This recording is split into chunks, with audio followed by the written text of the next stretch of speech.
26 सितंबर 2025 की सुबह लद्दाख की वादियों में कुछ ऐसा हुआ जिसने पूरे देश का ध्यान अपनी तरफ खींच लिया। दर्जनों पुलिस वालों ने अचानक सोनम वांगचुक के घर पर धावा बोल दिया।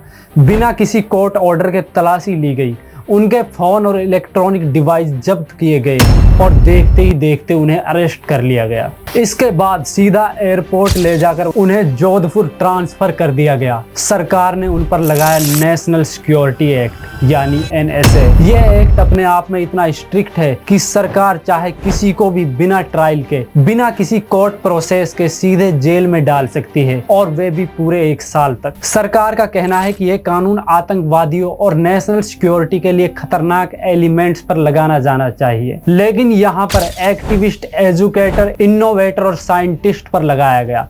आखिर क्यों? सोनम वांगचुक सिर्फ लद्दाख के नहीं बल्कि पूरे देश और दुनिया में जाने जाते हैं अपनी इनोवेशन, एजुकेशन, रिफॉर्म और इन्वायरमेंटल एक्टिविज्म की वजह से। लेकिन अब वही शख्स जो सस्टेनेबल फ्यूचर की बात करते हैं आज सलाखों के पीछे है। तो आखिर कौन है सोनम वांगचुक? क्यों उन्हें अरेस्ट किया गया और उनकी ऐसी क्या डिमांड थी सरकार से जिसे मानने की बजाय सरकार ने उनके खिलाफ इतना बड़ा कदम उठाया? यही जानने की कोशिश करेंगे हम आज के इस वीडियो में।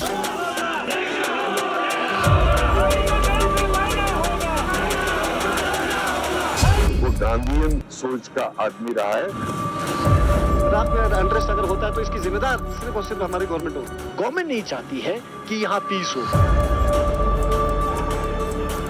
देश की एकता और अखंडता को खराब करने में कोई भी जो इस प्रकार का कोशिश है उसको बर्दाश्त नहीं किया जा सकता। NSA में आपको पता है, आप गए तो गए अंदर, अब कोई बेल, इसमें कोई हेयरिंग, कोई कुछ है इसके।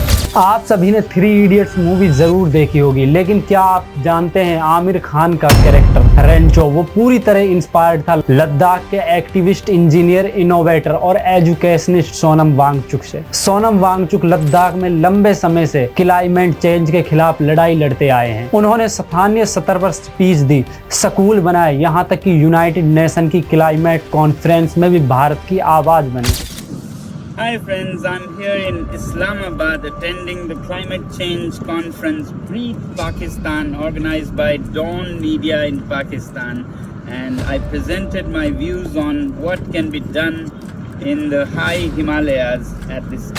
जिस इंसान पर कभी पूरा देश गर्व करा करता था, आज उसी सोनम वांगचुक को सरकार ने नेशनल सिक्योरिटी एक्ट के तहत गिरफ्तार कर लिया है। ये सिर्फ गिरफ्तारी नहीं बल्कि उन आदर्शों की गिरफ्तारी है जो हमें सच्ची दिशा दिखाते हैं। मार्च 2024 में 21 दिनों का अनशन रखा जिसे क्लाइमेट फास्ट कहा गया। On 26th of March, engineer turned education reformer Sonam Wangchuk, who was on the fast over several demands, ended his 21-day climate fast. इस दौरान सोनम वांगचुक ने लद्दाख के लिए इन्वायरमेंट, सेफ्टी और कॉन्स्टिट्यूशनल प्रोटेक्शन की मांग रखी। इसके बाद अक्टूबर 2024 में गृह मंत्रालय ने घोषणा की कि 3 दिसंबर को लद्दाख के डेलीगेशन से मुलाकात होगी, लेकिन बार बार सरकार की ओर से किए गए वादे और बार बार उन्हें इग्नोर किया गया। यह मामला अब सिर्फ सोनम वांगचुक का नहीं रहा बल्कि पूरे देश का है, क्योंकि अगर लद्दाख का क्लाइमेट बदलता है तो इसका असर पूरे देश पर पड़ेगा। सच यही कि लद्दाख का भविष्य भारत का भविष्य है। इसके बाद सोनम वांगचुक बार बार इस तरह के प्रोटेस्ट करते रहे, लेकिन सरकार की नजर कभी उन पर नहीं पड़ी।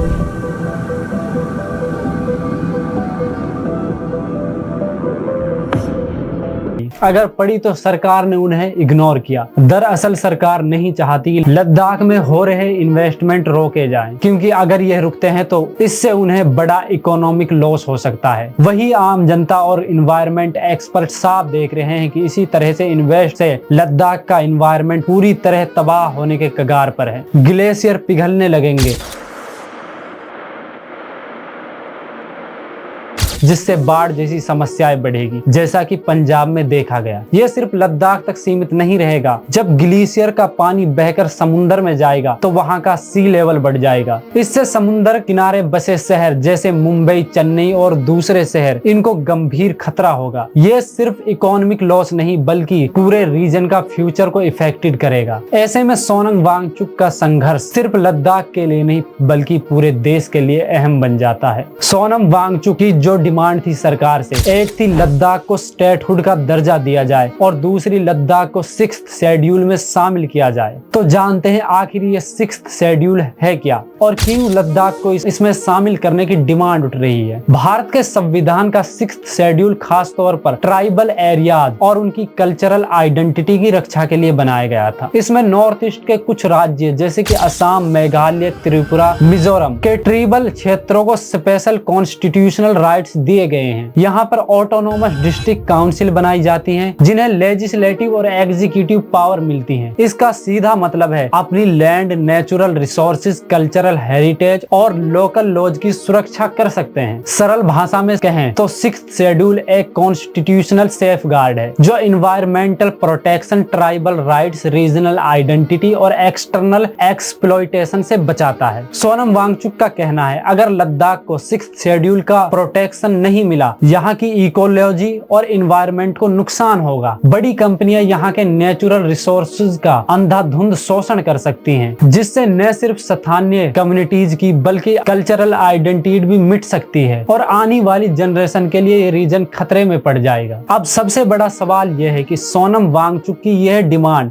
क्या सिर्फ खुद के लिए थी या पूरे रीजन के या देश के हित में थी। अगर ध्यान से देखा जाए तो उनकी लड़ाई पावर या पॉलिटिक्स के लिए कभी थी ही नहीं। ये लड़ाई थी इन्वायरमेंट प्रोटेक्शन की, ट्राइबल राइट्स की और एक ऐसे रीजन को बचाने की जो पूरे भारत की इन्वायरमेंटल सिक्योरिटी के लिए क्रूशियल है। तो आपको क्या लगता है, यह संघर्ष सिर्फ सेल्फ इंटरेस्टेड था या नेचुरल इंटरेस्ट का?